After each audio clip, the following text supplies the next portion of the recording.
What's the meaning of Atlanticism?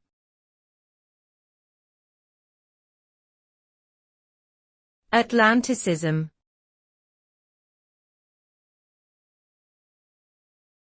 Atlanticism.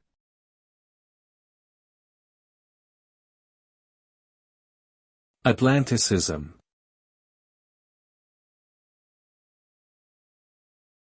Atlanticism.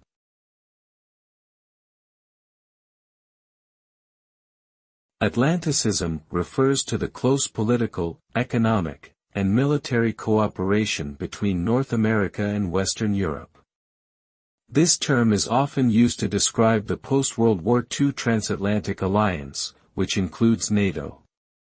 Atlanticism is based on shared values, such as democracy, free markets, and human rights. It also aims to promote global security and stability by maintaining a strong partnership between the United States and its European allies. Overall, Atlanticism has played a significant role in shaping international relations over the past few decades.